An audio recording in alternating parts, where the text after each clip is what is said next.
there's a lot going on in the TV industry that is not so great. No. Yeah, it feels like everything has their own problems, right? Everything. Yeah.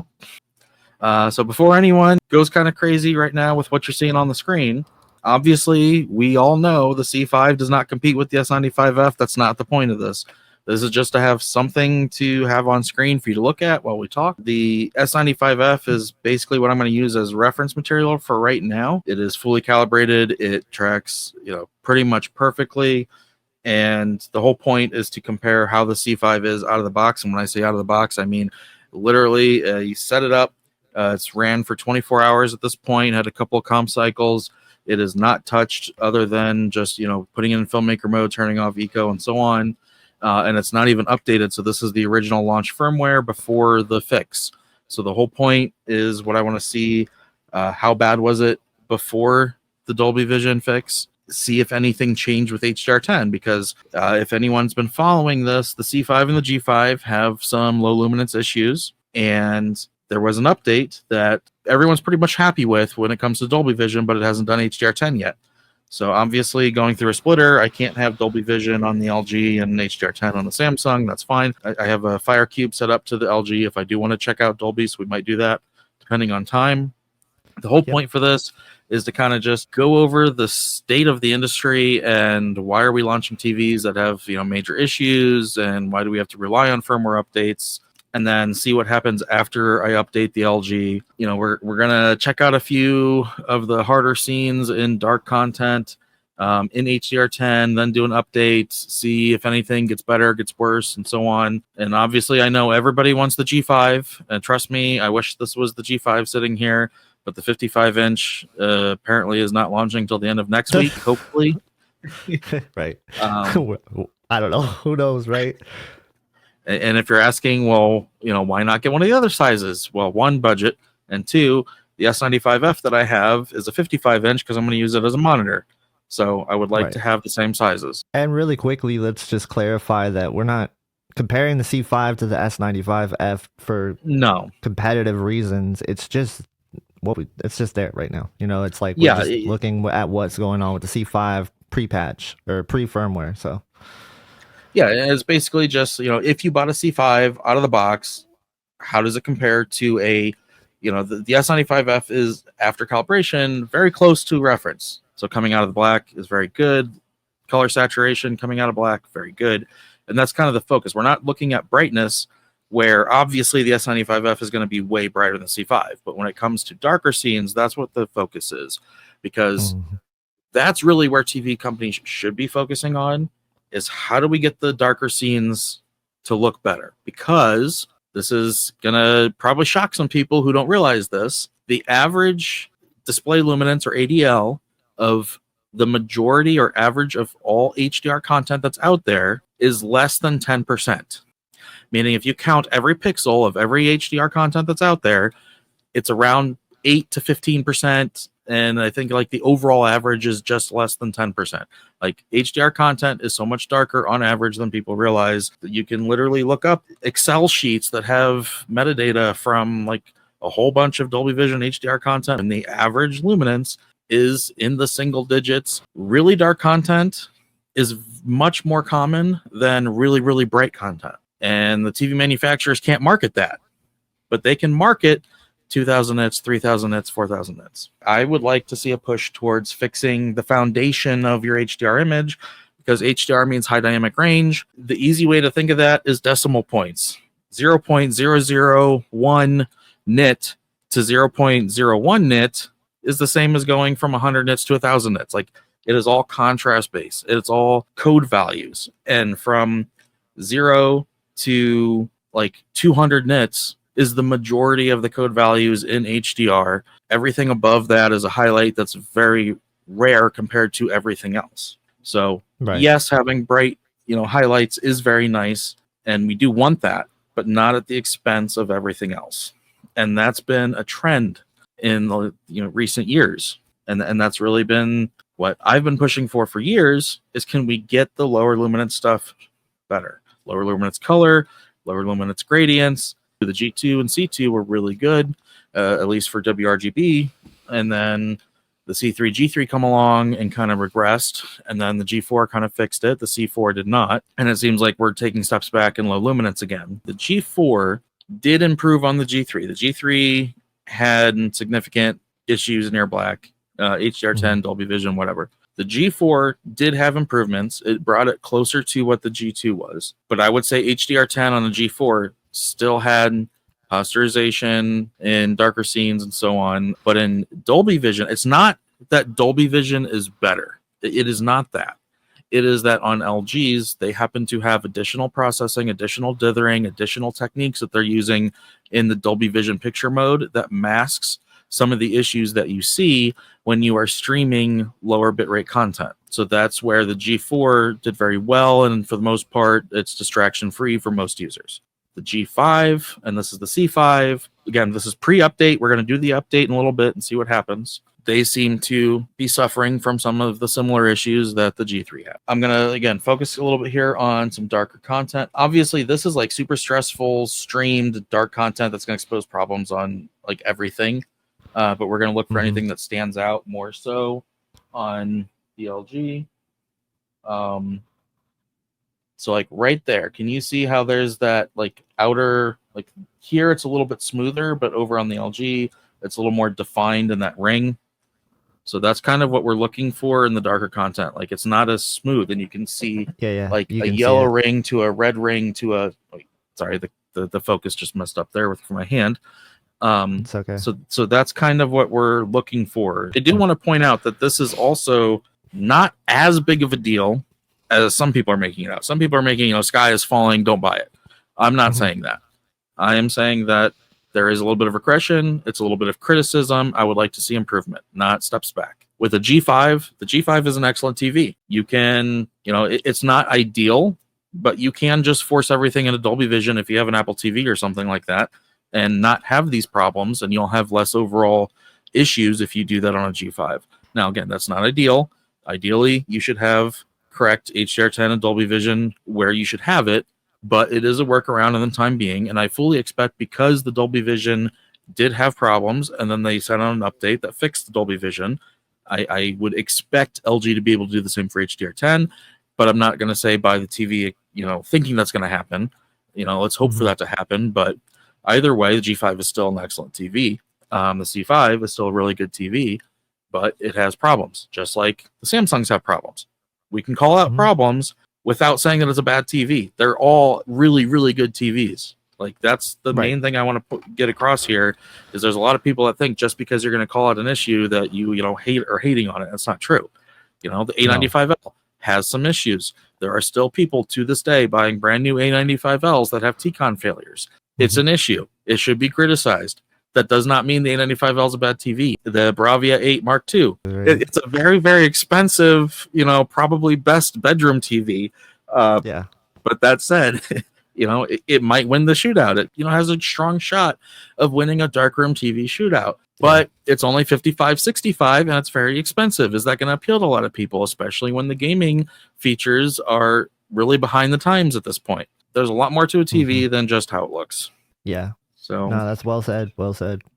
And because I think it's good that you said that, because I do think a lot of people get it twisted that if you criticize a TV, it means that you're automatically like bumping it down to like a TV that people shouldn't buy. It's not that. It's more just like showing that there is issues with every TV, and that every TV needs to be looked at differently, because it really is going to boil down to whether or not you can put up with the problems that the TV has in your everyday use. Because for me personally, looking at the issues you're showing with the C5, those are issues that I would see and notice, because I've trained my eyes to look for that kind of thing. But a lot of people haven't, and they might not notice it. Yep. And then there are general day-to-day real-world problems with a majority of these TVs. Every single time I go to turn this on, I didn't have this live while I was streaming. I was a little bit late starting the stream. Why? Because when I go to turn it on, the Apple TV going through my receiver was not going to the Samsung. It is the S95F, the S90F, the QN90F. All three of them have had the same issue when going through my receiver. I could not get the signal to go through to the TV unless I first go to the Blu-ray player, then go to the Apple TV. Why? Yeah. I don't know. It is just Right. whether it's CEC or HDMI, whatever you want to put the blame on, I don't care. There are just random bugs and issues that happen to a lot of TVs.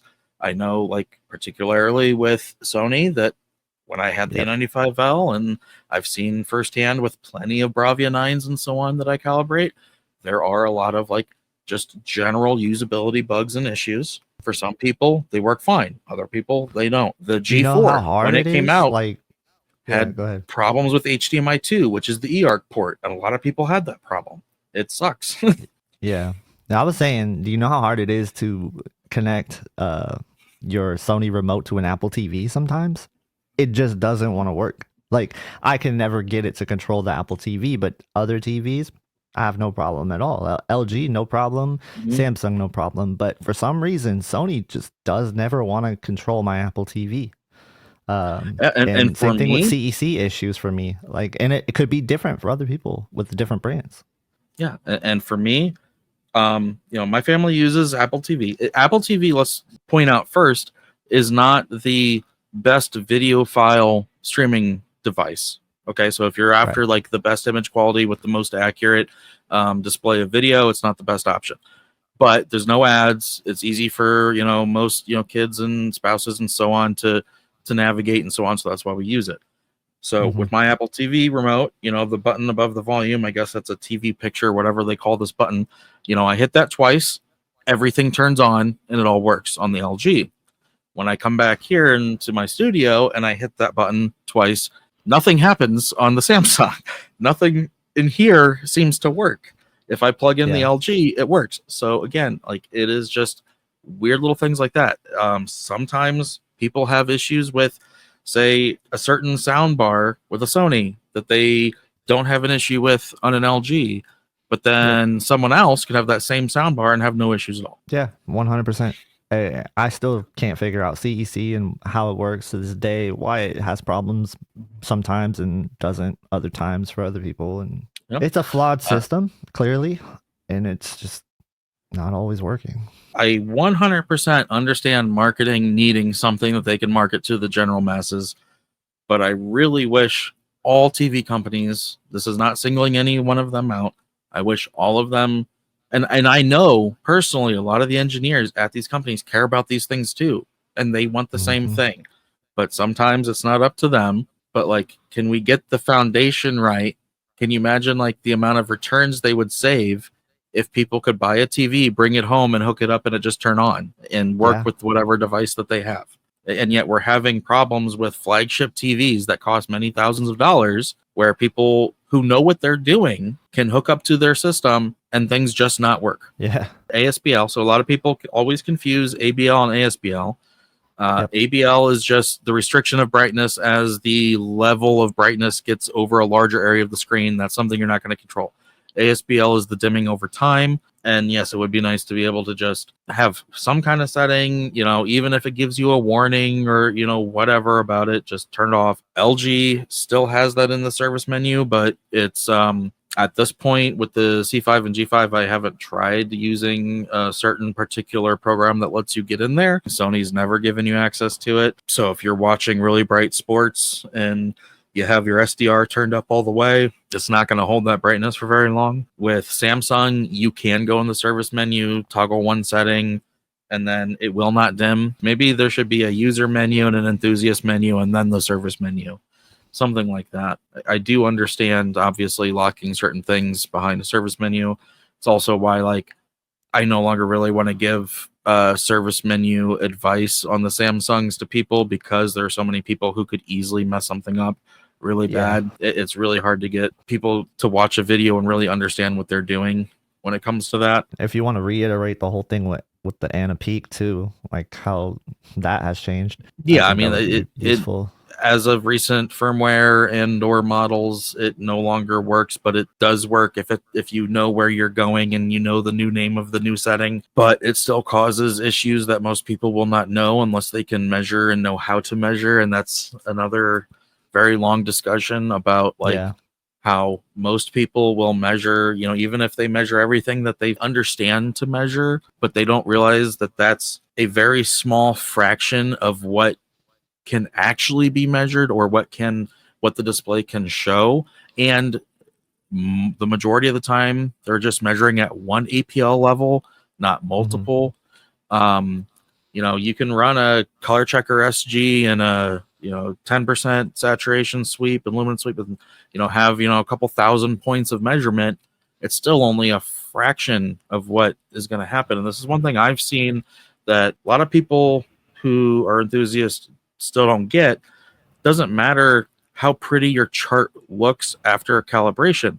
I can give, you know, out settings that are going to measure on the typical predefined measurement points in the software extremely low. But then when you compare that to an actual reference monitor and then have to make adjustments to visually match that reference monitor, all those measurements are now going to change and get worse. So when some people have said that like particular settings that I've recommended in the past don't measure as well as other people's settings, I'm fully aware of that because I originally got the measurements as low as they could possibly go, then compared to a reference monitor and had to make adjustments. This is something that's always done whenever, if you go into a professional setting with a colorist and they have a reference monitor next to a display that they use as a client viewing monitor, after you've done your calibration, you then visually match the reference, and any change you make at that point is going to stray that error on a chart worse. So just because it measures better does not mean it looks better, and you got to understand that distinction. Yeah, no, I think that's a lot of people don't. Said. And speaking of ASBL, you can clearly see it now, like on the C5 without it disabled. The S95F has it disabled, so you know, obviously the C5 is way dim. The whole reason I put this on to begin with is just to show that out of the box, the C5 obviously is brighter in low luminance than the S95, which is calibrated when it should not be. So this is just showing visually what happens when you get a TV out of the box and it overtracks the EOTF. So you're seeing more detail than you should. This is really what's common with LCDs. You're going to see more shadow detail than you should. But even the camera, I think, is kind of, at least from my view on StreamYard, on the Samsung, you can see the gray scale goes much closer to the middle, whereas on the LG, it kind of like cuts off about a third of the way through or whatever, and then it gets really bright. Can you see that well?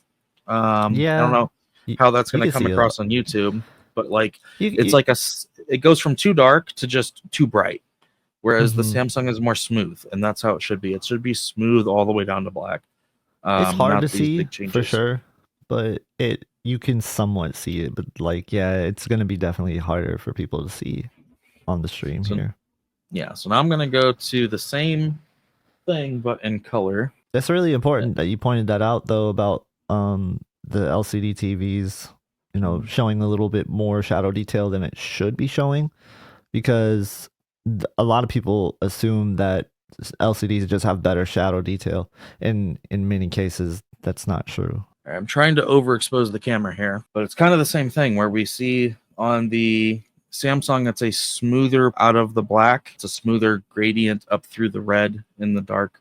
Whereas the LG, it's kind of like there's just a big jump.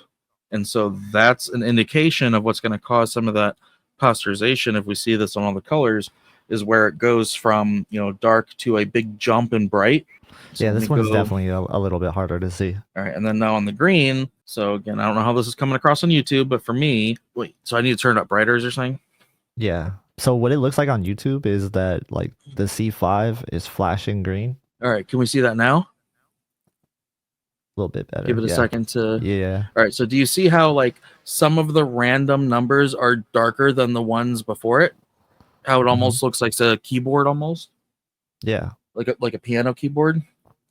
Right. Yeah, that's what's going to cause issues. Whereas on the Samsung, it's smooth all the way through. This is one of the issues WRGB has had for a while. So what we're seeing on the C5 is that it's uneven. Like you're seeing the steps are sometimes brighter than other steps when they shouldn't be, whereas the S95F looks like it is smooth across going down the scale. Even though it's not going to be 100% perfect, on the Samsung, it is doing a smooth, gradual incline, whereas on the LG, you're getting random, either like it's just going to hit a certain point and then jump, or some of these points are actually like getting dimmer than the ones before it. That should not happen. That makes a lot of sense. Yeah, I do see that blue, now. And then here, blue is like completely gone halfway through on the LG. And this is super hyper exposed, way brighter than what I see in person. So this is where I would like to see much more improvement. Now, again, this is not calibrated. This is out of the box, but this is areas out of the box that could be improved. And this will be very similar on the G5 as well, right? Yeah, I mean, and this is where when people say, oh, a certain TV is so accurate out of the box, you don't need calibration, it's because they're measuring from 5% and above. This is way below that. The TV companies realize what the defaults are in Calman or other calibration software, and they're able to make those look really good. But when you go outside of those, default workflows, that's where you can really see the problems. And that's what I focus on when I calibrate, is what's really going to matter. Why is the default in Calman to measure 50% stimulus in HDR saturation sweep when real world content on average is going to be far dimmer than that? So if the middle of the gamut range in terms of brightness measures well out of the box, but then you get down to the darker colors and it looks like this, this is going to be visible more often than the brighter colors. And you can kind of put that together and see how that does cause real content problems, especially in those low light scenes. We do want to talk about Caleb Dennison and the digital trends drama a little bit, so we will talk about that here soon. Some of you may have seen what happened today regarding that. A lot of you probably have not, but we do want to, kind of bring that up and just give our thoughts on it from outsiders looking in on the situation. Absolutely. It's something that should be talked about. We just didn't want to speak out of turn, pretty much. Like, we don't want to do anything that will damage Caleb's. I thought for a second you were making hand puppets. I was like, what is this man doing? I'm trying I thought we were about to see shadow puppets. I'm sure you just saw a lot of noise. That's because of how high I had the ISO cranked from the previous thing. So I'm trying to see if the gradients, at least for me on StreamYard, the green gradient in particular really stands out here on the LG compared to the Samsung. So if you guys can see the lines are bad here. They should not be, as pronounced. They're definitely smoother in person on the right, especially. It'll definitely be hard to see on YouTube. Yeah, the top three are the 8-bit, the bottom are 10-bit. So the 8-bit red on the Samsung is very smooth. On the LG, it's very choppy.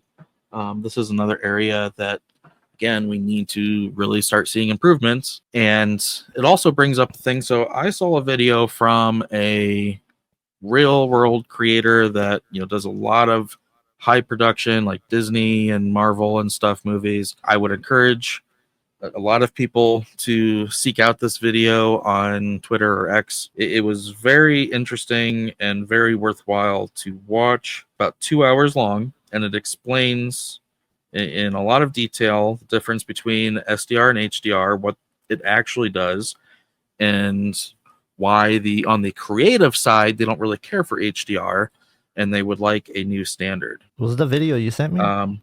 Yes. So his name is Steve Yedlin, Yedlin. If you look him up on X and look for a video that he has, it's about 2 hours long, like I said.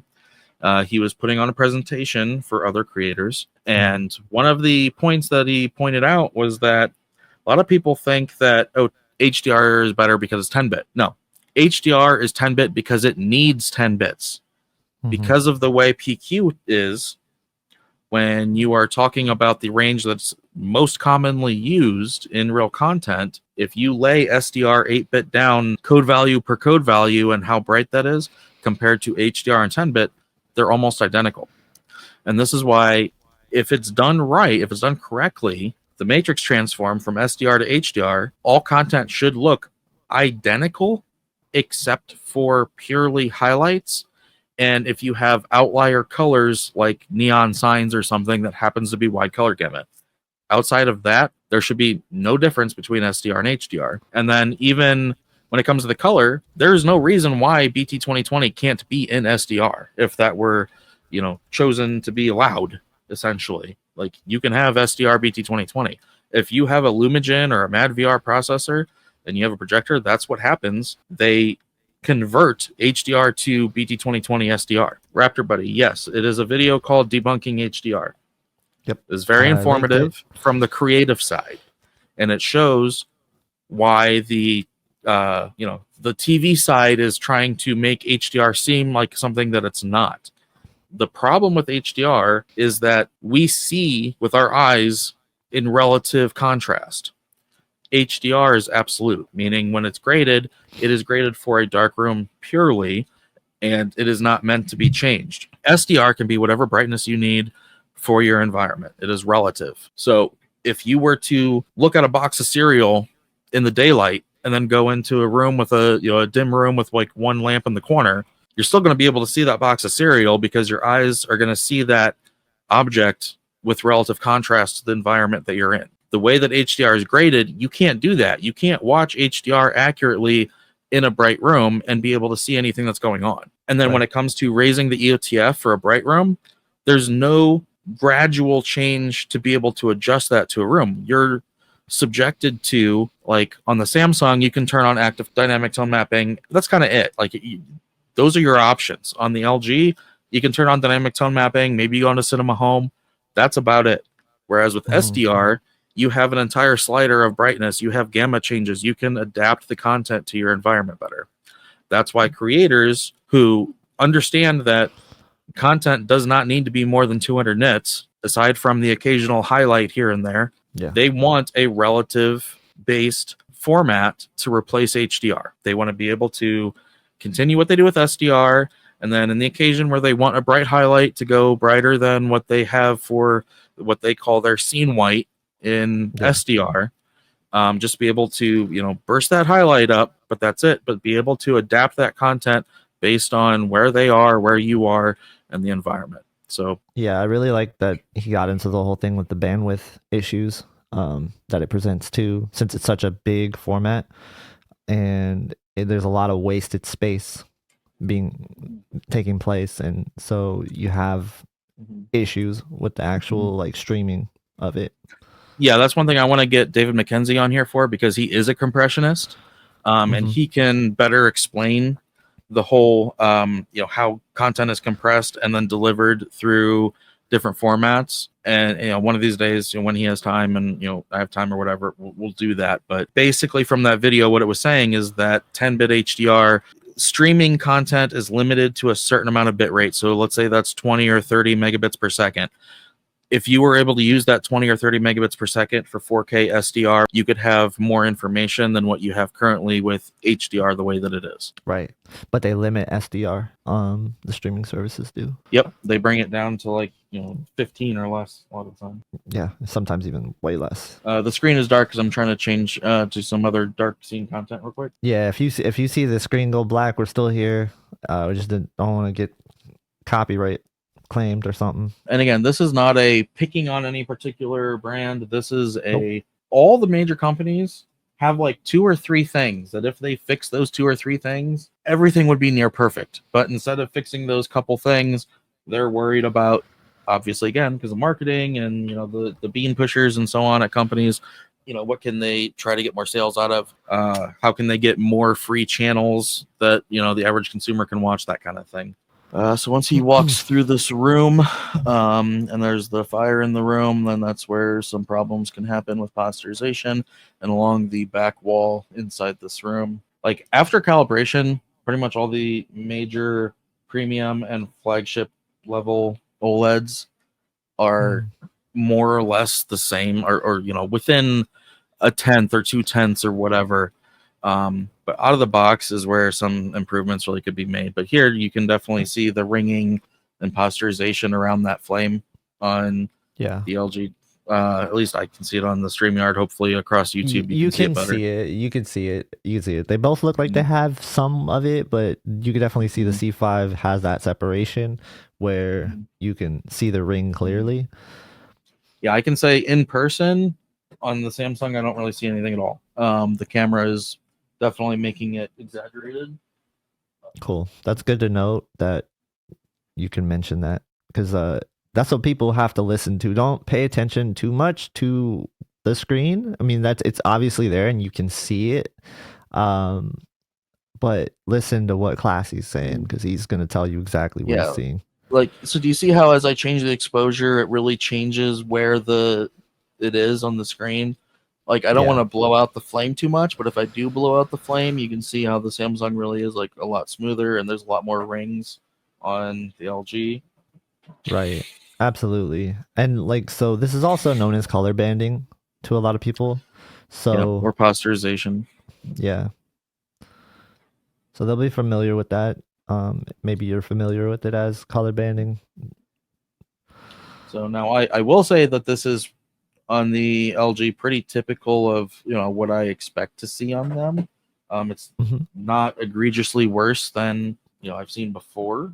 And again, this is the streaming version of 1917, which is going to make the stuff worse. Of course, the S95F is going to be clearly better than the C5, Garrett, but it's just really to not really show you the differences between them. It's more so to just kind of highlight what the C5 isn't doing correctly.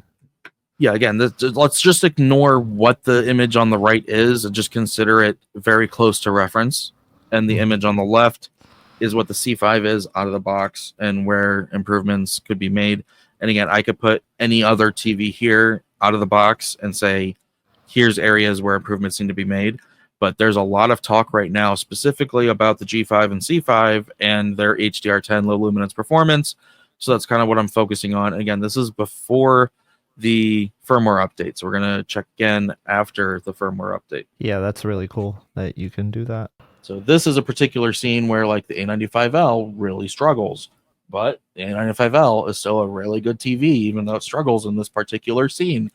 Yeah.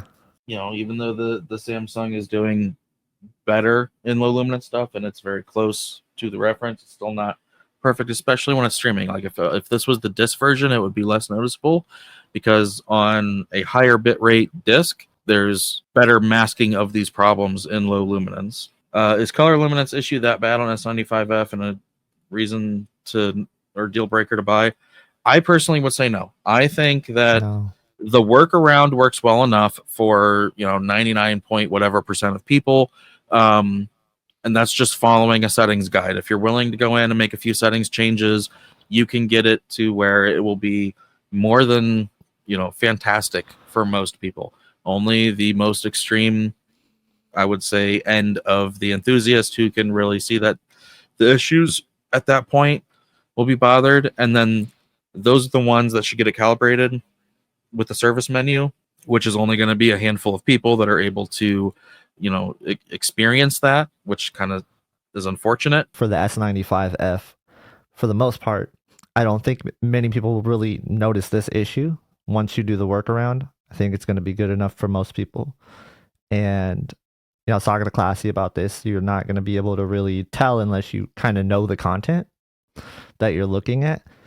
And then you'll see errors, but it really depends on the content that you're looking at and, whether or not it's going to be able to show it in the first place. I think the bigger issue is probably going to be the things we see in the regular content for the HDR10 issues with the LG, and hopefully they fix that. I really hope they fix that. Especially I've seen some pretty bad examples in gaming, but again, I'm still waiting for that TV to really bring it to light. So if you're planning on really maintaining the S95F or 90F as a gaming display, it really shouldn't be any real concern if you just follow the basic, setting adjustments. It's really only like watching stuff if you're really in tune to the color being off that you'll see some oddball color issues, but I think for the most part, most people will be fine. So, and this doesn't work if I pause it. It really needs to be in motion. Now I will say, again, this is before the update, and the Dolby Vision on the C5 really has noticeable problems where that black wall is almost entirely gray. This is also going to be troublesome for a lot of displays, but I also will say that I've seen the G5 on this particular scene, and it's worse than what this is showing on the C5. So there is a bit of a difference between the C5 and the G5 here. Yeah, and I just want to reiterate, it's going to be very hard for you guys to see it on stream, so um, just kind of listen to the description. I think I might just switch over to like Sea of Thieves and gaming and see what that's doing. It's not a bad idea. That goes to like just Fraser's question here is he says the question will be if the Z95B's processing can handle the near black of the new 4-stack panel better than LG. I fully believe that this is a pure software processing issue. I think that like the 83-inch S95F would not have any of these issues in HDR10 that are on the G5. Yeah, that'll be interesting. Yeah, I should try out some of these scenes on my 42-inch S90D. See what kind of results I see. No, you won't be able to see an 83-inch S95F review on my channel, or probably Classies either. I just don't have the space to evaluate something like that. And I do want to say this remote is a huge step back. Like, what are we doing? Holding down not the home button, but the home with the circle button on this remote for input, and like having to hold down for mute. Like, what are we doing? Well, there's no dedicated input button? No.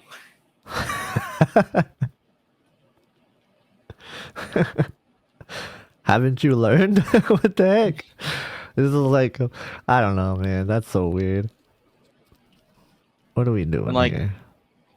LG, come on. You have good HGIG. Just default to HGIG, default to the right color temp, and then people don't have to go in their game mode and do this stuff. Like, Sony is behind in game features, but they're the only one that has the game mode where you don't have to change the settings. Yeah, for sure. You already got the S95F set up for gaming, I imagine. No, I gotta turn on game mode, I think.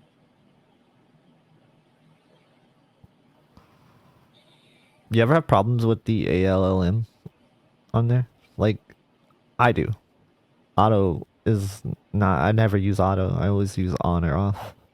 On the Samsung, I don't know. Really? Yeah, like, I don't know what it is. Sometimes I'll be like, I'll have it on auto, but then I'll like put on Spears of Munsell and it'll still be in game mode. I'm like, what are you doing? Yeah, and as far as the SDR peak brightness on the G5, seems to be all you have to do is disable ALLM.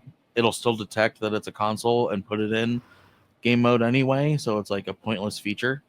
But if you disable ALLM, then you should be able to adjust your peak brightness on the G5 and SDR. I'll test that on the C5. Yeah, test that Nintendo Switch for me, because that'll be the ultimate test. Do you see how much the LG is handshaking and the Samsung still is a black screen? Yeah. This is another one of those, like, just the AVR. Just work. The handshake. Mm-hmm. Yeah, and sometimes it doesn't even come down to the TVs. It's just like they just don't talk to each other great sometimes, especially with splitters and AVRs.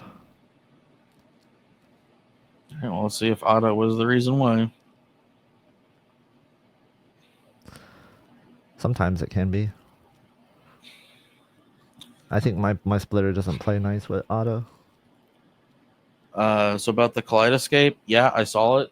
No, I still will not buy one. The problem I have with it is it's a niche company that whether it's 10 years, 30 years, 50 years, whenever, at some point they will cease to exist and all that content's gone. So I am perfectly happy with my Dune or my Arvolution or whatever, and I just rip my movies, and I know that one day they'll go to my kids, and I don't have to worry about that. And it's significantly cheaper. Yeah, it's way too expensive to consider for me. Like, I saw the price and I was like, no, that's not ever happening. Yep. Oh my gosh. This is the problem of, like, so there's a difference between what I would call a panel or a TV's performance and just it being a TV. Like, Samsung needs to get the TV aspect right. Like, this should not be happening right now. No. Is the C5 that close to a G4? No, I would say if you're looking to buy right now, buy a G4 for sure over the C5. Yeah.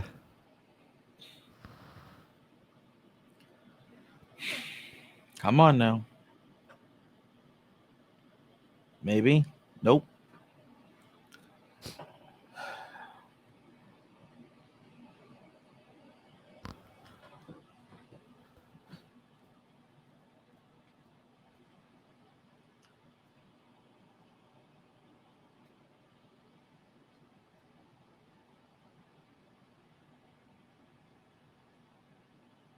That's so weird, bro.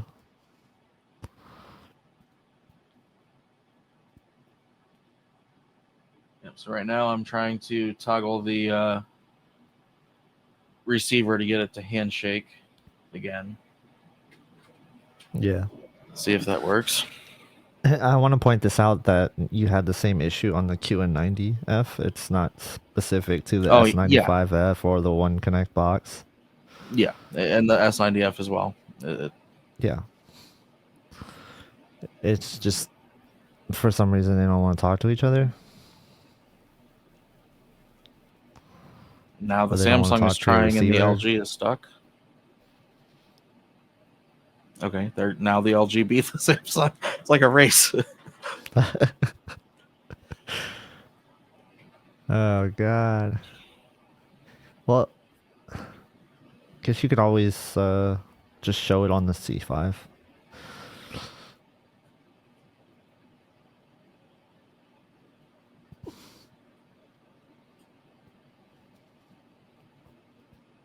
Wait, why is the LG off?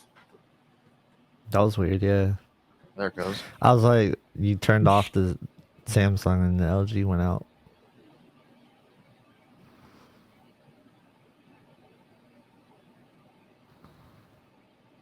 Got 90 people watching this late. That's pretty good. Shout out to the 90 people watching this. Yeah, watching us troubleshoot HDMI. Yeah. This is what takes so long in testing this stuff, is when this happens. Oh yeah, so like this is a good time for us to answer questions. So if you guys got questions, like roll them in. I'll ask them. Oh my goodness, this is literally. And the chat is on subscriber only right now, so you do have to subscribe to ask a question. Yep, and the stream that's just will to be avoid spam and stuff. Yeah, and this stream, like, so KG will do like a shortened video of like the pertinent stuff. I'll probably strip out a lot of the fluff and a lot of like, this, and then put it back up just like the last one, something like that. That tech. He's I know your asking vamps. why I'm curious about model number differences. For Samsung, always uses different numbers in Canada. I'm specifically talking about the panel codes, like the EX, Z, whatever it is there. I don't know. But if you see E is usually, it doesn't matter what the region. It doesn't matter what the region is. If you see an E, it's a W OLED for the OLED models. Yeah, now I can't even get the Apple TV to show up.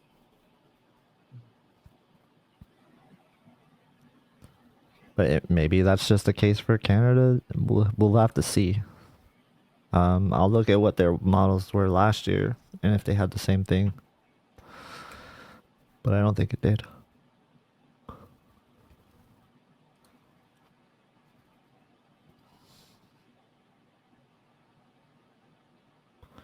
Yeah, this one was particularly kind of eyebrow raising because it's like, this could be a case where if this is not incorrect messaging and like naming, then we could have a case of where this might be one of the WOLED four stack things in the S95F smaller sizes.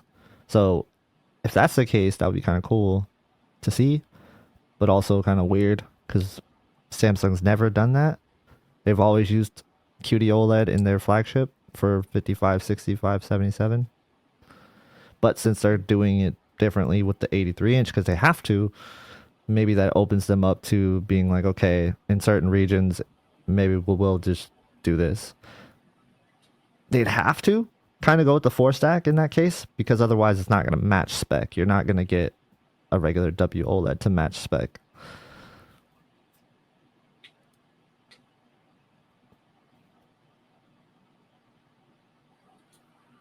I think I gotta unplug and plug stuff back in.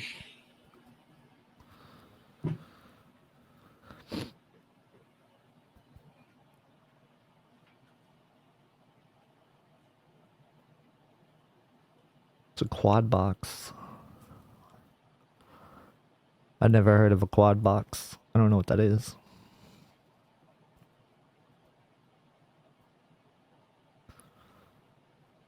Yeah, if you guys got questions, spin them out. Spin them out.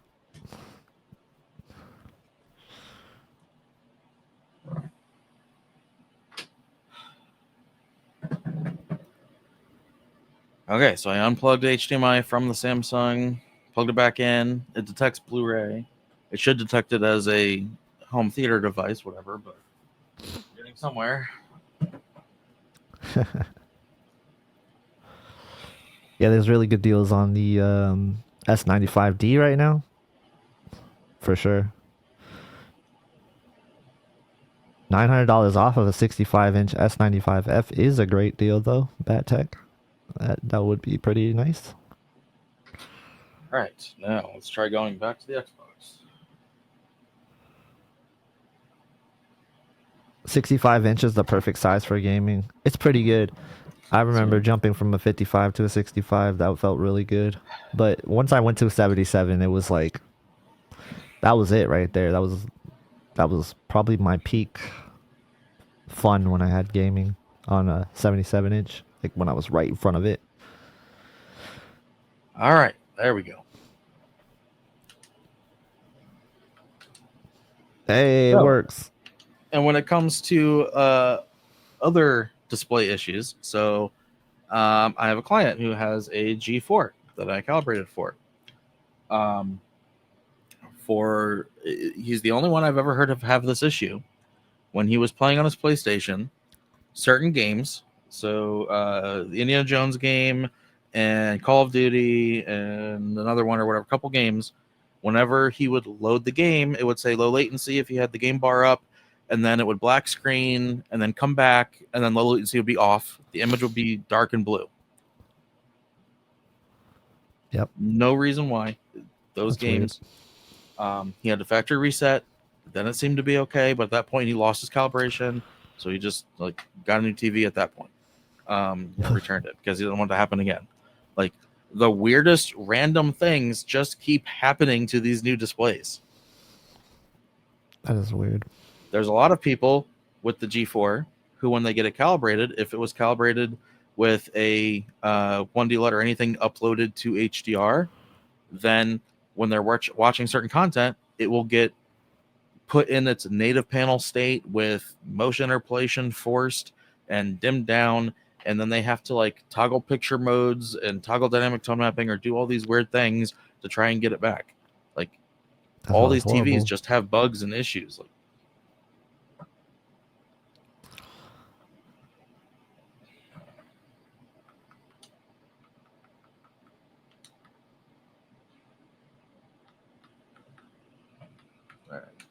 So 1200 is the HGIG for the C5. This, if you remember, on the G3 and C3, there would be all kinds of posterization rings and stuff right here at this table. So at least I'm not seeing that. It's better there. Yeah. So if you have a G5, if you have Sea of Thieves installed, when you load in, come over to this table with the candle, and if you want to see, low luminance posterization issues, there's a little bit that I can see in person on it on the C5, but it's not anything like it was on the 3. So yeah, I would say that's better. It looked good on the C4 too. Oh yeah, on the G4 and stuff, it's fine. Right now, I'm just trying to see is this similar to the G5 or is it better than G5 or whatever. Right. If I brighten this up, maybe you might be able to see around the edges that there are some issues there. So like, especially over here at the edge of the table, you might be able to see that there's a little bit of that posterization. Yeah, it's not really coming across in the stream, but it's gonna be hard in person. Yeah.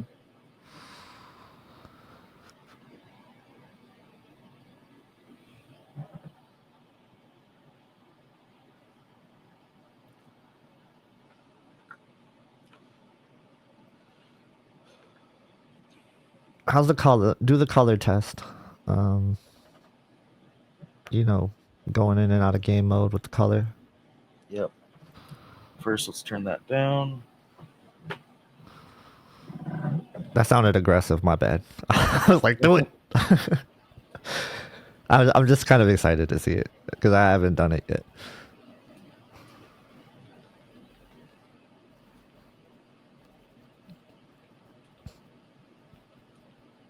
You know, there's definitely something different there. Hold on. Let's see what's yeah. going on here.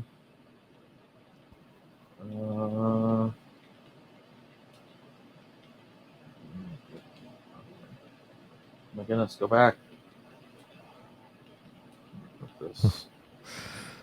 This remote is causing you problems.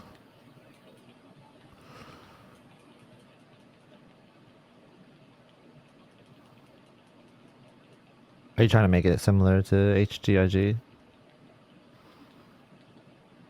As much as possible, yeah. So let's see. Only the 4000 is really going to matter, but yeah. All right. So yeah, there's definitely a difference there. Like the game optimizer is more red and dimmer. The filmmaker is more of that yellowish LG fire thing. Yeah.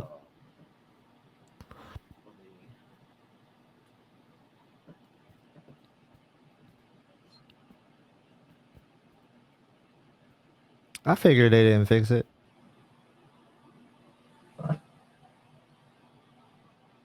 Classy, did you ever see a Z95A or calibrate one? Not yet, no. All right, now you should be able to see this better. They didn't have it at the shootout? Not last year, no. Right, they didn't. They came out late. Yeah, the color brightness is definitely not the same I can tell. mode on the C5. Holy. Okay, yeah. What are we doing? I'm gonna have to have a conversation. I thought I had seen some reports from elsewhere that this was changed, but it certainly is not. That is not the same. Yeah.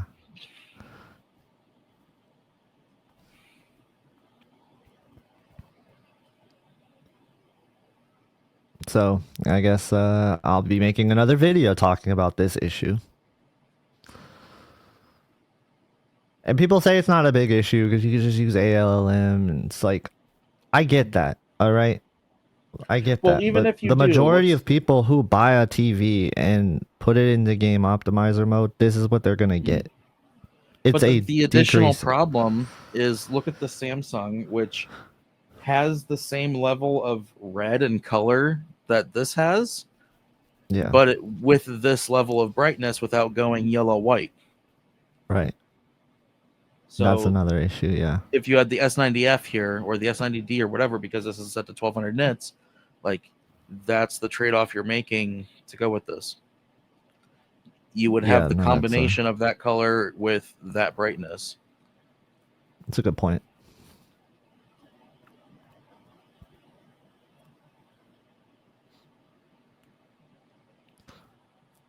I always like using this test.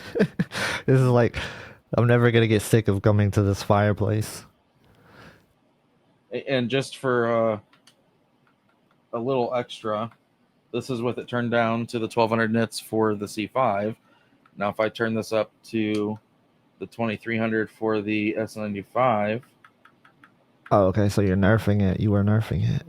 Yeah, it's like so much brighter that The camera is not even coming close to showing that difference, which Yo, obviously it's not fair. This isn't right. That's supposed not to fair. compete, Yeah, but that just shows you how boss the S95F is in gaming. It is too. It is. I didn't call it the best gaming TV for no reason.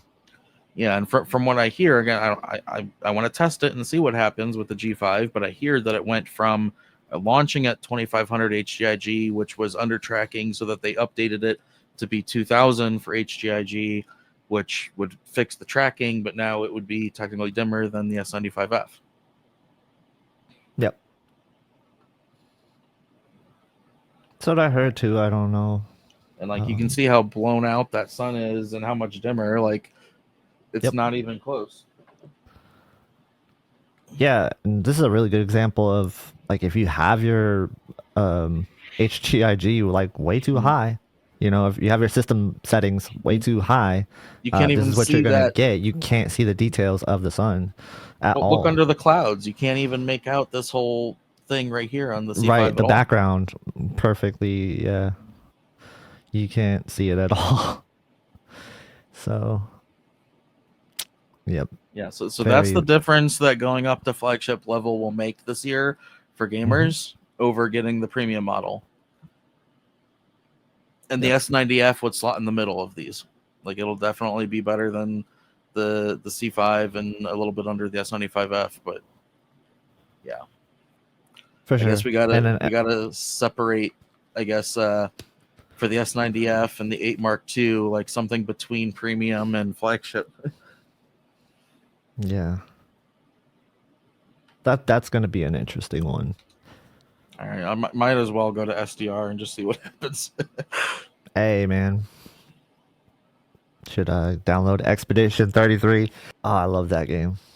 Game of the year, game of the century. It's my favorite game of all time now, to be honest with you. And that's saying a lot.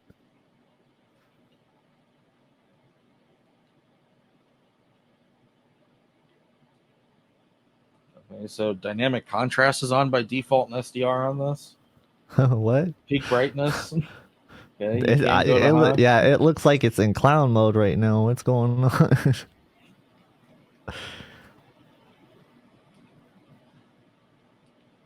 Color 60 native gamut. Like what the heck is? It looks like peak brightness is. This is Game Optimizer. What did they do to Game Optimizer? Like what the world? Go to the peak brightness. I did. I just turned it on high. Oh, okay. So that's good. So you're still in Game Optimizer. Well, you got to make a lot more changes now. Yeah. Okay. That's wild, dude. They do not care. All right, so there's original.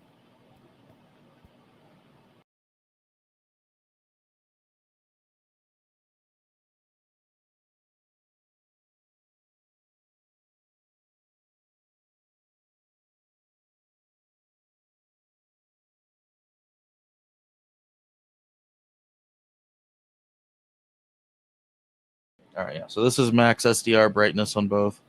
That's just to kind of demonstrate the difference you can get if you want it. Crazy, because I've never seen that on LG. Yeah, that's weird. Sharpness 25. What are these default settings for game mode? What are they doing? Sharpness 25 is wild. Super resolution on high. What? And this is default SDR gaming? Yeah. What the heck? Gotta change all this stuff? What are they trying to be like Samsung now? It's like... That's the thing I don't like about Samsung. Their game mode, you have to change so much. And now LG's like, hold my beer.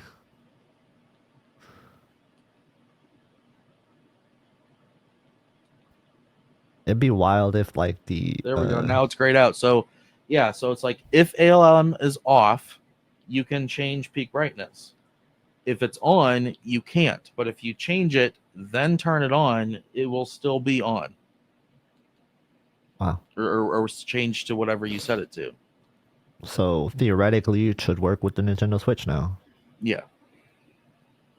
Cool.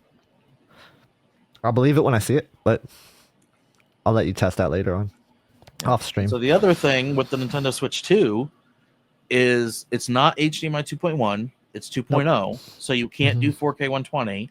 The best it can do is 1440 120, which Samsung doesn't support with the PlayStation, so I doubt it will with the Switch.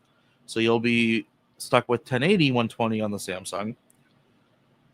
So it's just like I think it does 1440. No, if I go to the PS5 and test 1440 on the Samsung, it'll say it doesn't support it. Really? Yep. No, on PC, you tried it I with think the it might. PC? That might be a PlayStation handshake thing, because I wonder. So it's like we're just gonna have to wait and see. And then also the Switch 2 doesn't support VRR over HDMI. It's only on the screen for the handheld. Have you tried switching it on the Xbox yet? Switching what? To 1440p on the Xbox. On the Samsung? No. Yeah. Oh, okay. I'm not gonna bother trying to have a handshake problem right now with that. No, not right now. Yeah. Not right now. Yeah, I just know on the PlayStation, if you test 1440, it doesn't work on Samsung. It's funny because it doesn't work on Sony either. Yeah, no. It's like something that didn't matter before is now going to matter because of Nintendo. Yeah. And to be fair to Nintendo, they don't have any games that run at 4K 120. They're all going to drop down. No, the whole point, though, is you want it to output at least. Whatever for the lower input lag. Yeah.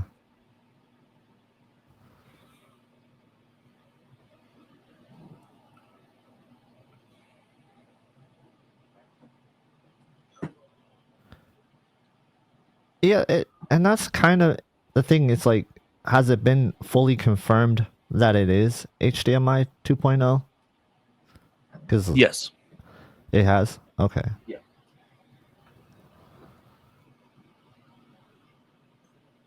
That's weird because it's like, I didn't even think HDMI 2.0 would like still exist.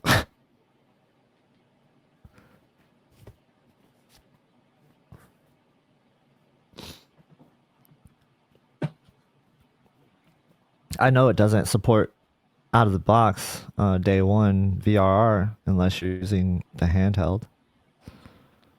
No, that's why I just said the Switch 2 will not have VRR on a TV. It's just the handheld screen. You could do it though. They could do it with an update. Right, do you remember the C1? They had it. I think not the C1. actual chipset the CX that's being had it, right? No, it's not that it's just HDMI 2.0. It's the actual chipset that's used just does not support VRR over HDMI. Oh, okay. Yeah. So color brightness in game mode absolutely is not the same on the C5. Nope. Not even close. I was lied to. I'm disappointed.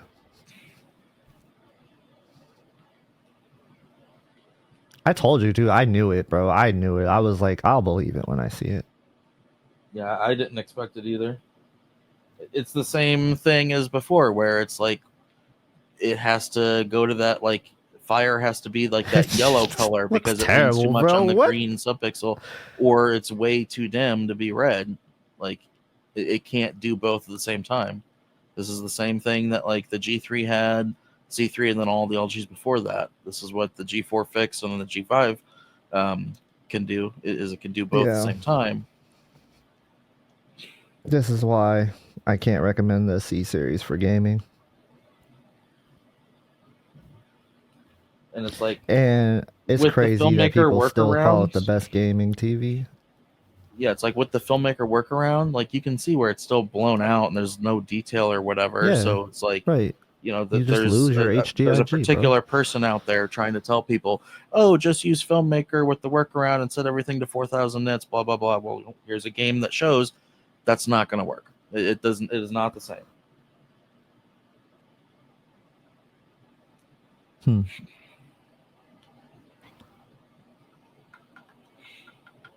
Well, sorry, C series. Not gaming for you this year. Again. That makes me not even want to get the C series to review, but I will anyway. But it's frustrating. I want dang it. I was gonna ask you to test the image retention. Yeah, I'll deal with that later. The last thing I want to do right now is I want to switch to the Fire Cube on the C5 to go to Dolby Vision, and then look at like one thing in a dark scene, and then I'll do the update. God, I really wish it had an input button. Like, it's not just a hold the button, it is a hold the button for 3 seconds to get to the input menu. And if you go to home, it only shows the recent input. Like, where's the other inputs? Unless you go to like where's... I didn't even know they removed that until you told me. That is crazy. Yeah. If you don't know to hold this button to get your inputs, like, that's just dumb. So it's almost worse than Samsung in that sense, because you could just easily go to the connected devices. I mean, I'm not saying either one of them is good. They both suck. That was my criticism to LG when I talked to them. I was like, you guys got to really do something with WebOS. There's a new update for the S95F 1042. I'll check it out. All right, this is not going to be frame for frame because it's 2 different devices, but it's very, very close. Shout out to Modern Wise. He's in the chat. OG. He says most of the engineers are new hires and they're not actually users of the product. Probably. I got it really on the software side. I believe it. All right, can we see that? This is Dolby Vision before the update. Like, do you see what is happening in this dark area? Hopefully. Oh, yeah. Yup. You guys can see that, right? Type in chat. Like, I had to blow out the center area so you can see it, but it's like way lifted and it just turns the whole background to gray. Mm-hmm. And like there's no actual like detail to it. Yep. It is lifted and it kind of looks kind of blotchy, but that might just be streamed, but it does appear that way. Yeah, I mean, like, at least on the StreamYard feed, I can see a big difference between the two here. Yeah. No, I can tell. Yeah. Yeah. So it's not just that the dark area is lifted and too bright. It's that it's completely anything that should have gradient and detail is just like pure gray bands. If I go too much, then it's just going to blow out that center too much. But yeah, so this is what the firmware update supposedly fixed for Dolby Vision, at least on the G5. So what I'm going to do at this point, now that we've seen the issue, is go ahead and start the update on the C5. It's not meant to be negative. It's just a question of like... No, it's criticism, and it's are problems we like seeing less care being put into these TVs at launch, and it's just, not just TVs. Why do we have look to, at everything. Right. Look at tech, the NVIDIA 5000 series. Look at Intel with the 13th and 14th gen processors that are failing like crazy. Look at like all tech stuff in general is just launching half-baked at best. It's all like a lot of it just gives you the feeling of they're just after look at the game money, companies which is like of course Bungie, right, stealing the art, which was the only good thing that they had going for Marathon. Like, yeah, Bungie's cooked. Only thing that could save them is Destiny 3. Well, I think that's literally what's going to happen. Is Sony, like, Marathon's going to fail, and Sony's going to be like, either you're done, we're firing the upper half and taking some of your talents and putting them into other companies, or do Destiny 3 and that's your last chance. Yeah, I think that's the only way they can be saved.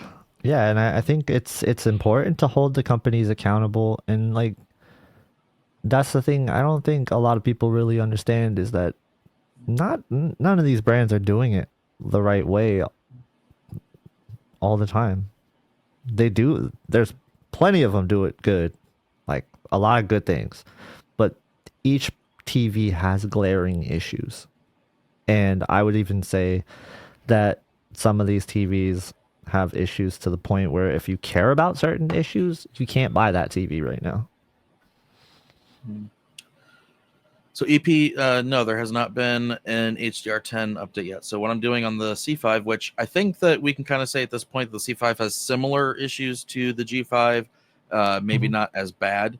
However, after this update, we'll see maybe HDR10 gets worse while Dolby gets better. I don't know. We'll find out. Oh, that's a good point. Because I do remember people pointing out before the update that it was more of a Dolby Vision issue. Yeah, and like then everyone after the complained update, about it was Dolby. like everybody was like, it's an HDR10 issue now. Yeah, so we'll see after this update's Snoopy, done. you got Snoopy. You better get that Snoopy off the screen. That's a Apple TV screensaver. Oh, okay. I thought you were watching Snoopy here. Nope. You better not get copyright for a screensaver, bro. No, that would be crazy. Yeah, so I guess at this point, we'll go ahead and talk about Caleb Dennison and digital trends. Sure, if you are in the chat, let us know if you saw the comment today on AVS from the CEO of Digital Trends. It was crazy ex-girlfriend vibes. It was tasteless, honestly. Yeah, like it's just, in my mind, it's like you're CEO of a company, you're in a legal battle, you've already shot yourself in the foot once over this, and then you're gonna go on a forum that had 5 posts that had like no real traction, maybe a dozen people saw it, and like just be just make probably the worst decision you could possibly make, trying to talk about how much money that you've given Caleb, how much you've done for him, and like all this stuff, and then contradict yourself, saying that like he's keeping TVs from these manufacturers that send for reviews and not sending them back when they ask for it back. Well, but then also at the same time trying to say that he's trying to take these contacts with him to his channel. So it's like, if he's going to be doing a new channel reviewing for these same manufacturers, why would he keep the TVs and jeopardize that? That's just a huge contradiction right there that makes no sense at all whatsoever. And then just to like be posting that stuff in public again when you're in the middle of a legal battle just looks horrible. And it just literally looks like you're a crazy ex at this point. And it just shows your weakness that you don't know what you're doing. You don't know how you're going to get by.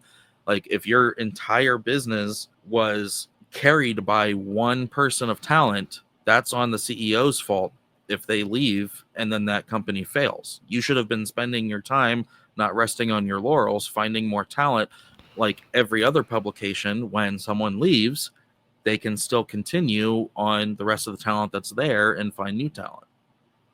Yeah, like, and I gotta be really clear about this. Like, this is not from just some Digital Trends employee that was like just disgruntled or anything. This is from the co-founder of Digital Trends that is out there vilifying Caleb and making him out to be just this horrible person. And they're just posting these tone-deaf messages where it's like saying things like, I am dismayed and heartbroken to see people bash Digital Trends. It's like, really? How are you dismayed and heartbroken to see that? How is that not obvious that that was going to happen if you take those kind of actions? Like, people loved Caleb. Caleb was obviously the heart of Digital Trends, and they ripped it out. Like, they ripped it out and stepped on it. And people could see that right when he left, things shifted, and it's no coincidence that you see them doing all these branded ads and stuff now. It's not going to be good for Digital Trends, man. It's not going to be good.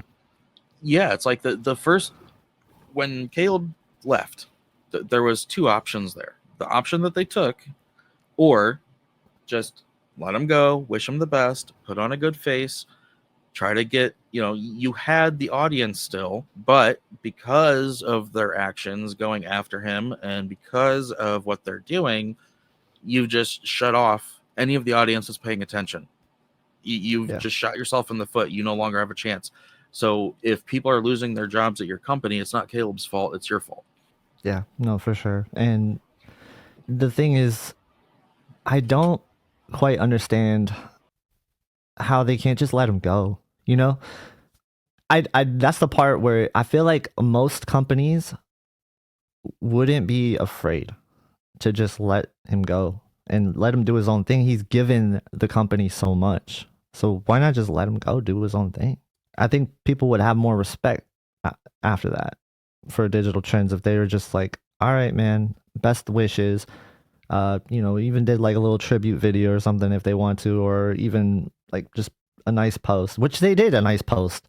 They did a nice post, and then after that, they did what they did and took his channel down. It's like you can't go and post this public message saying, "Oh, we wish Caleb the best," and then all of a sudden you just take him down. It's so weird. It's so, oh man, it's just like backstabbing him at that point. If you're gonna post a message that is heartfelt and saying thank you for everything that you've given Digital Trends, and then you go and do that, it's like mixed messages. It's so crazy. Mm-hmm. It looks bad on the company. Yeah. It like really makes you seem inept. It's sad because now Caleb has to spend all this time dealing with this, going through legal battle and whatnot, missing basically a large portion of the important part of TV season this year. And that momentum is gone. So it's going to be a problem for him. It's going to be a problem for them. Whereas if it was just, all right, it is what it is. He's leaving. He's been here this long. Appreciate what he did do there. Then everyone could have just continued on and, done the best that they could individually instead of just trying to drag everything down and just like Digital Trends now comes off as the bad guy, period, no matter what they do, whether they're in the right or wrong, because of the way it's handled. Yeah, and I think like disclosing all this information that was meant to be kind of kept close to your chest and like maybe even held private is wrong. And I don't know like why they would feel they need to do this, because like showing like his base salary and like his travel expenses and talking about all the benefits he got and everything associated with this, just to like make him look like this really bad person that was abusing something that really didn't seem to be everybody the case. knows and the there's way multiple they said sides to the story, so it's like no one's gonna believe it that's the whole thing in any way, or that, like I said, like there's so much contradiction in what was posted to begin with. Dumb to post. I'll say it's hard to trust somebody that is going out of their way to actively smear somebody, because this isn't the first post this person has made. And again, this is the co-founder of the company posting all these messages on multiple channels. Yeah. That's wild. The reason why we haven't made videos about it either is like we're kind of trying to respect the process with Caleb, and we don't want to speak out of turn, but at the same time, it's like there's not much we can say on the issue but spread awareness. And that's kind of like one of the reasons why I wanted to bring it up today, and one of the reasons why Classy wanted to bring it up today, especially after that post. That post was horrific. He can do what he wants, but he's trying to do it the proper way and the legal way, and just doing what his lawyers tell him to do at this point. He could have easily just been like, I guess the one thing that could be a holdup or whatever is the date of which the calibrated channel was created. So if he say just took off the branding, changed the name, whatever, gave them the login, and then remade the channel and redid it, whatever, maybe he could have just went about it and it ended there. I don't know. I don't know what's going on with the lawyers, what they're advising him and whatnot. Yeah. But if that's the case, like, I just know that he's like just doing what the lawyers are telling him, and that's kind of it. And so he wants to just do it right, where it just seems like Digital Trends is giving, an emotional response to this instead of a level-headed, what they should do. All right, Dwight, thank you. Thoughts on FOMO's video on the state of Samsung TVs? I think there was a lot of misunderstanding about what he was saying, and some also misunderstanding about what, basically misunderstandings on both ends is the way I took it. So like, I get what he was saying with the LCD side.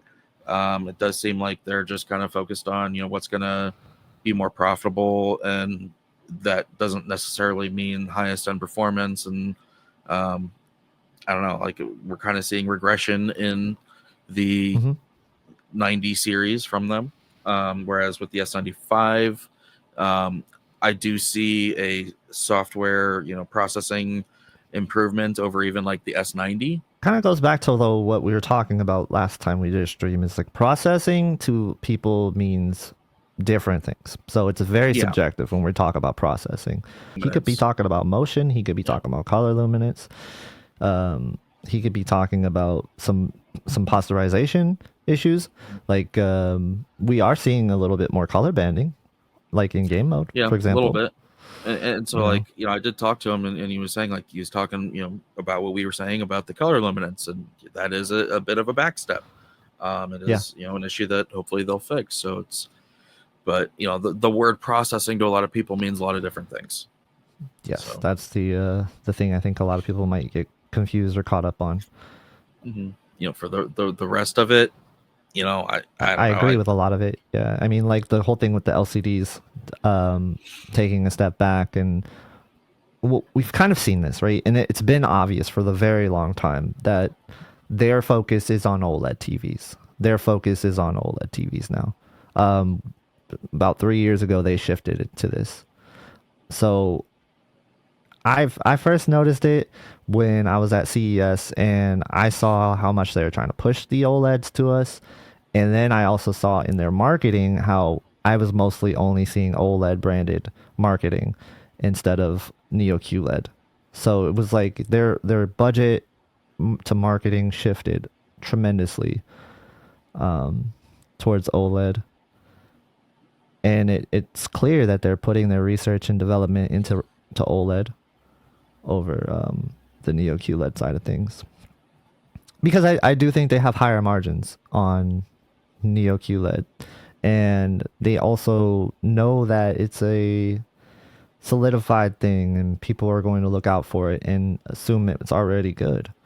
So it kind of sells itself in a way.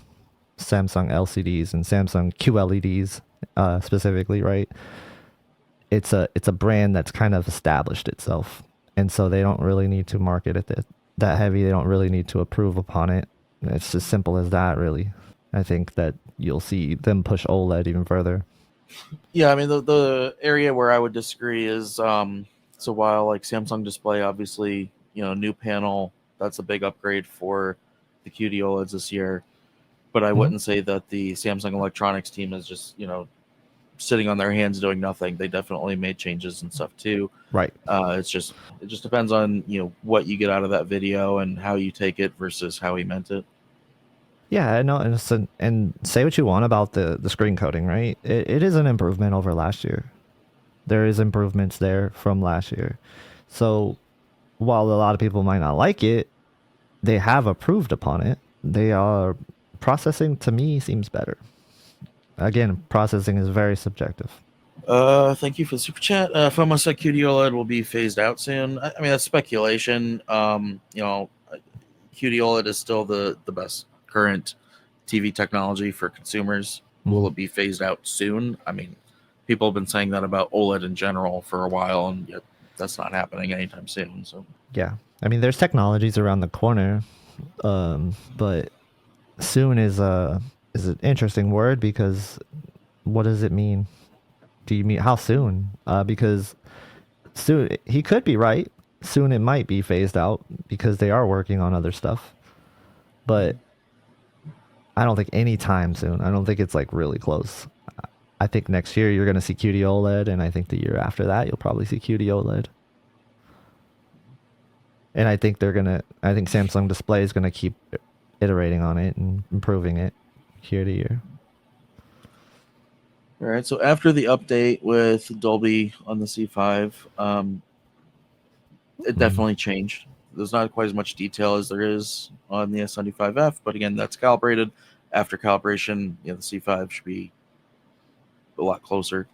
But as far as like the lift, the raise, the grayness to the back, all that seems to be fixed. So the update did do well. So this is just like, if they can do this for Dolby, they should be able to do it for HDR10 if it's really that bad on the G5. Like, this is clearly software issues. That's a lot of the issues that we're seeing with TVs is clearly software issues. Because the panels are pretty decent, pretty good for the most part. I'm gonna switch over to. I mean, they all got their problems, but get this out of game mode. Actually, it'd be interesting to see in game mode as well. So that's how it is in game mode. HDR10. Oh yeah. Again, this is like way overexposed. All right, see now you can actually see some of that detail in the HDR10 version compared to the Dolby at the upper part of the cave. Not seeing any like posterization banding stuff. So I know SD's here. SD, like if you can check this on the G5, it's literally the very opening of season 2, episode 8 on Rings of Power. Just see what that looks like on the G5 and see if you see anything that like really stands out as bad. Like after the update, the C5 seems to be fine. Like again, this is kind of like similar to what I see on my C3. You know, after doing a calibration and fixing with the 1D LUT, it should be a lot closer to what the Samsung's doing. The whole point is that these kind of issues are more visible in low bitrate, low bit depth streaming material. If you go to disk, it'll be less visible. And so the idea is to see where the actual problem is. That's a good question from Modern Wise. He says, has any TV legit impressed you the past 3 years? Does any TV stand out in your mind? From Modern Wise, asking you, Classy. I'll get to that in a second. As far as cleaning a QD-OLED. Oh, yeah. So the first gen obviously was difficult. I would only use breath and a clean microfiber towel for those. And you got to like really buff it. Second gen, a lot easier. Didn't really have any problems. Could use distilled water.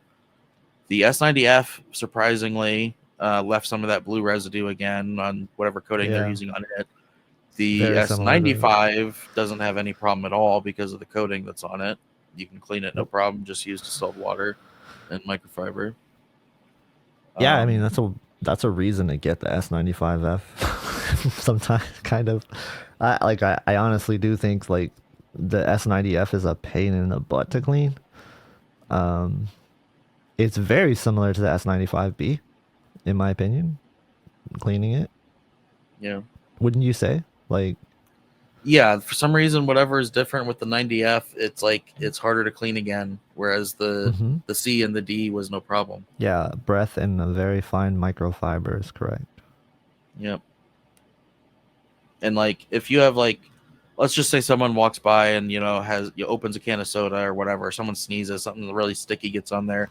Like I have little spritzer bottles with distilled water, and one of them has one little tiny drop of Dawn dish soap in it for those kind of situations. But that's kind of rare. I remember like the first year I had the S95B, I would have like the weirdest residue on my S95B, and I'm like, why? What's going on? I felt like bugs were just deciding to die on it or something. Like I don't know what it was. I was like, this thing is always dirty for some reason. What is happening? It was weird. But yeah, that was not a fun thing to clean. All right, yeah, I would say so far for this scene, the C5 just kind of seems in line with what I expect from LG. Like, there's nothing really standing out now. Yeah. There's a little bit of crawling in the back that is not there on the Samsung, but nothing like really majorly worse than what I would expect. We're back in HDR10 now. Yeah. Leave the screen protector on. Nah, you would have a mirror. That would be a real mirror right there. All right. So what has impressed me in the past 3 years? Ooh, I got this one too. So that would have been. So the G2 I really liked. Like the G2 fixed a lot of the low luminance stuff that was, really an issue on previous LGs. If I wasn't like completely in tune to all this stuff with TV stuff, and I had the 77 G2, I would have just stuck with that and still been happy to this day. There was nothing distracting or any problems with it. The G4, so the G3 was kind of a step back in that, in the low luminance area, which I care about more. G4 fixed a lot of that, especially in Dolby Vision. G5 is a good step up in brightness and color for specific content, but also has some trade-offs. So like here we can still see that color banding. The S95C, the S90C, I really liked those. aside from the motion hiccups and the One Connect box. S95D didn't have any problems with the One Connect box, and motion was good there for a while until an update came out that kind of set the motion back again. The S95F, I think right now currently is probably the best darkroom overall, gaming considered TV. The G5 is probably like the best, bright living room TV. As far as actually being impressed with anything that I've seen though, that would be the Epson QL7000 projector. Seeing a projector at 110 inches, 900 nits full screen. That sounds impressive. That's something that is actually impressive to me, whereas the TVs are mostly boring. I think when we jumped up when the S95B came out, that is just different for me. I know entirely the S95B had its issues. There was points in time though, where that TV impressed me so much just because it got us to a point where OLED wasn't there before. You had reasons to get an LCD before, and after QD OLED, you don't have that anymore. And I would say that's the same case with some of the newer LGs too. That jump was noticeable. So SD checked, and that seen in Rings of Power. Dolby Vision was fine. HDR10 looks bad. So yeah, at this point, if there's C5 and G5, HDR10, Dolby Vision, that's 4 different tests. 3 of them are fine. 1 is wrong. It's got to be a software thing. They just got to be able to fix it. I don't see any reason why they shouldn't be able to. I talked about the Kaleidoscape earlier. Someone else asked. For me, I'm not going to invest a ton of money into a platform that, at some point in the future, a very niche company like that will cease to exist one day in the future, whether I'm alive to see it or not. The whole point is at some point when they're gone, those servers are gone, that digital content is gone.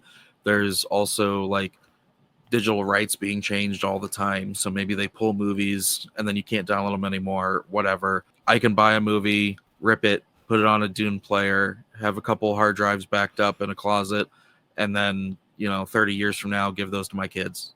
So that's what I'm doing. How much is it? The entry level? Kaleidoscape? Yeah. $3,000. Oh, okay.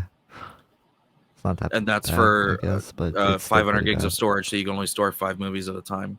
Then if you want a server, that's the problem. Then you're talking many thousands upon thousands of dollars over what it would cost to make your own server. I mean, I get the people who want it, and it's if you want to just rent a bunch of movies and you want a good player, a lot of people also think Kaleidoscape is uncompressed. That's not true at all. It is literally the same as a disc, just a different person is doing the compression. So maybe Kaleidoscape might have a little bit more data in one movie, and then a Blu-ray disc will have a little bit more in another movie, but it is definitely not uncompressed like some people say. You can still see that posterization. That's kind of just on all of them. It is what it is. Yep. That's where Samsung excels. And Kite, thank you. Where did Digital Trends post their site about Caleb? It was a post on AVS that got that whole thread got removed. Again, this is not a focus on any particular TV brand, whatever. It's just we want the whole industry to move, in the direction of having a stable TV that's going to work, and get rid of some of these bugs and issues that just should not be there. Pretty much every TV just has issues that are going to affect everyone differently, and so there is no answer to what's the best TV, because it's correct. What works for one person, what bothers one person is not going to bother the next person. L Rod's asking what TV do we like the best for gaming at the moment. I'm pretty sure the answer is going to be the same, but for me it's the S95F. For PC gaming, the G5 is kind of a no-go, non-starter for me personally. If the input lag is going to triple, going from 120 to 165 hertz, that completely and utterly defeats the purpose of having that higher refresh rate. Say what now? On the G5, the input lag at 120 is 1/3 essentially of what it is at 165, which makes no sense at all. So that literally defeats the purpose of 165 hertz for me. So as a PC gamer, that makes it a non-starter. Bro, that's weird. I didn't know that. Yep. On top of that, most gaming is going to be in HDR10. The Dolby Vision gaming is kind of pointless. and the G5 has these pasteurization and low luminance problems in HDR10, which really affects gaming. And LG also, year after year, consistently has the most noticeable pasteurization and banding in games in general, and that remains unchanged. So just all of that adds up to the S95F, S90F are like the go-to gaming TVs. Yep, and no game motion plus. I said it. Yeah, so, I mean, I get the people that like that and why you like it. For me, I don't like it because it just has like this weird feeling where the feel of the game doesn't match the look of the game, and it bugs me. Dang, this scene is crazy. Mm-hmm. Yeah, I mean, this is sorry, C-Series. What are you you're trying there, buddy, but yeah. So I mean, that's Evo panel with no MLA, no, you know, 4-stack. Thank you again for another super chat. How far will the One Connect box reach? There's a short cable that is used for if you're mounting it to the back of the TV, and then the long cable, I want to say, is 10 feet, if I'm not mistaken. I think it's 3 meters or just over 3 meters. Ooh, I don't know. So I think it's 10 feet. Look. 10 feet seems like it's too. That might be a little longer than. It's definitely longer than 6, because like most of my HDMI cables are 6 feet, and it's longer than those. So it's. Okay. I'm gonna guess it's 10. It might be a little bit more, but I haven't measured it. So we were just talking about this earlier. We don't know if the Samsungs are gonna support 1440, 120 on the Switch 2, because I know the PS5 does not support that on Samsung. Yeah. You know, I think people have said that 1440 works on PC, but I haven't actually tried it. I don't really see the reason to at that point, but for the Switch 2, yeah, I guess we'll have to wait and see, but I kind of think it's not going to work. Yeah, I'm going to test it on the Xbox tonight and see. And some of the stuff we covered, let's be real, it's going to be kind of hard to see on video, you know, due to compression and... Yeah, and like this is not, again, a C5 versus S95F comparison. Like, I will do a C5 versus S90F, which makes more sense. Now, last year, the C4 was the first C-Series to actually get a real brightness increase, and the S90D was not a brightness increase or anything over the S90C. It was just the color difference, really. So last year, the C4 actually had some competition for the S90 in that it could be brighter, especially depending on how the tone mapping was done. This year, the C5, while it's also a little bit brighter than the C4, the S90F is like a big jump for that range of TV. So S90F, I'm sure, is going to, you know, kind of just be all around the better option. Like the C5 is going to, like, it's just a leapfrog thing. It's going to end up being like the C3 and the S90C again, in my opinion. Yeah, and all the issues with game mode for the C5 is like, that's not something I would waste my time with. That's just my opinion, though. Like, I think if you're gaming at all, like, you shouldn't consider a C series. Pretty much, yeah.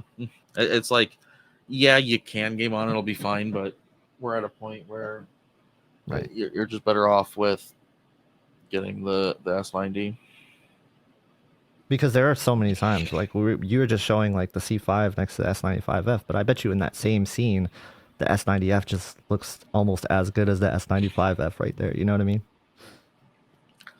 Yeah, I mean, and then like I said earlier, when it comes to the G5 and S95F, I think it's kind of the same situation as last year, where darker room. You're probably gonna want to go for the S95. Brighter living room setting, maybe you want to go for the G5.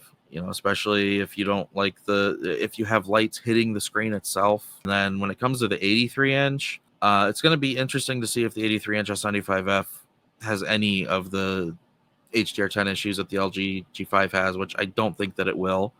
So, like, if you're a gamer and you're looking at the 83-inch, the S95F might be the safer bet right now. I've thought about it. And I also kind of think that as the year goes on, the S95F 83 might end up being, you know, a little bit lower in price than the G5. We'll see what happens, but I just kind of feel like they're not going to mark it up as much. Yeah. If I could find a way to get it for cheap, I might bite, bro, honestly, because that's actually good content too. You know, not many people are going to have the 83-inch S95F. Yeah, especially if you're PC gaming. Like, then I would go for that. Oh, man. Oh, I might have to buy. I'll buy a new PC too if I do that. I'll be broke. But all right, yeah, this is a good time to call it. I think we're good on and questions. just a quick shout out to for Jennifer Gala and her HDR Super channel and all her content on YouTube. Definitely like the go-to, like easy choice for non-copyright. Just like throw stuff on for TV comparisons, and you buy a new TV, you want to see something that's gonna push beyond what real content does. Check her stuff out. Thank you, Jennifer. We love you. Keep making that awesome content.